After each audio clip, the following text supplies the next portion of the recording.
कुछ कर जाने की चाह अभी मुझ में बाकी है, कुछ कर जाने की चाह अभी मुझ में बाकी है। बहुत रोक रहे मेरे अपने मुझको, बहुत रोक रही मेरे अपने मुझको, पर आगे बढ़ते रहने की चाह अभी मुझ में बाकी है। गिरते रहे संभलते रहे, गिरते रहे संभलते रहे, पर कांटों पर भी चलते रहने का साहस अभी मुझ में बाकी है। ज़मीन नहीं है मेरी मंजिल, ज़मीन नहीं है मेरी मंजिल, अभी तो पूरा आसमान बाकी है। कुछ कर जाने की चाह अभी मुझ में बाकी है, कुछ कर जाने की चाह अभी मुझ में बाकी है। नमस्कार, मैं एनएसएस वॉलंटियर यशवी खरे स्वामी विवेकानंद महाविद्यालय की छात्रा हूँ और आज का मेरा विषय राष्ट्र निर्माण में युवाओं की भूमिका।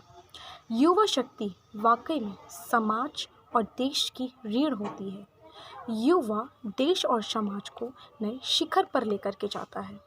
युवा यदि देश का वर्तमान है तो भूतकाल और भविष्य के सेतु भी हैं। युवा के अंदर उच्च ऊर्जा और गहन महत्वाकांक्षाओं को वह अपने अंदर रखता है। उनकी आंखों में कुछ कर जाने के सपने होते हैं। कुछ युवा धरती माँ की रक्षा के लिए पथ पर अग्रसर होते हैं तो कुछ युवा डॉक्टर बनकर के लोगों को नया जीवन दान देते हैं।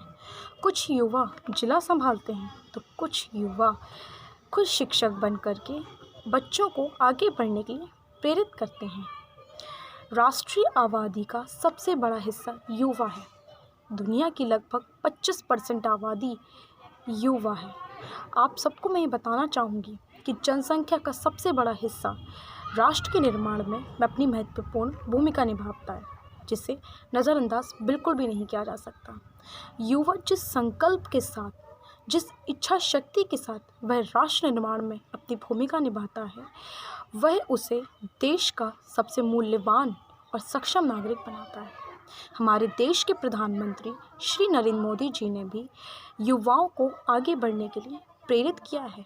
उनका हमेशा से उनको उत्साहित किया है कि वह अपनी ज़िंदगी में अपने देश के लिए आगे बढ़े। मैं आप सभी को युवाओं के बारे में एक वक्ता बताना चाहूँगी कि इतनी बड़ी महामारी, कोरोना जैसी बड़ी महामारी में युवाओं ने अपना पूर्ण सहयोग दिया है।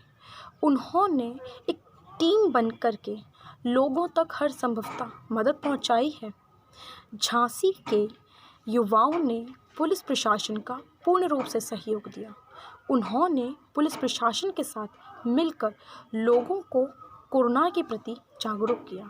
उन्होंने लोगों को मास्क और सैनिटाइज़र का भी इस्तेमाल करने के लिए बताया। तो वहीं लड़कियों ने भी घर में रहते हुए मास्क बांटे। झांसी के एसपी सिटी के द्वारा उनके दौरान मास्क फोर्स लॉन्च किया गया, जिसमें कि ज़रूरतमंद लोगों तक मास्क पहुंचाए गए और गांव और मोहल्लों में जाकर के लोगों को कोरोना के प्रति जागरूक करते हुए साफ़ सफाई का विशेष रूप से ध्यान रखने के लिए भी समझाया। इतनी बड़ी महामारी में युवाओं ने पूरे जोश के साथ अपना सहयोग प्रदान किया। युवा आज का अच्छा साथी ही नहीं बल्कि कल का नेता भी है। युवा एक सामाजिक अभिनेता भी है। उसके अंदर समाज में सुधार लाने के लिए, क्रांतिकारी परिवर्तन के साथ साथ सुधार लाने के लिए वह खड़ा भी हो सकता है और अपने समाज में सुधार लाने के लिए वह पूर्ण रूप से विरोध भी करता है। उसके अंदर सीखने, कार्य करने और प्राप्त करने की उसमें बहुत ऊर्जा भरी हुई है। वह देश के लिए एक बहुत ही अच्छा नागरिक बनता है। वाकई में हमारे देश की, हमारी भारतीय संस्कृति महान है। गर्व है हमारी संस्कृति पर और गर्व है हमारे भारत देश पर। मैं इसी के साथ आप सभी को यही कहना चाहूँगी, awake and stop not until the goal is reached. Thank you all of you.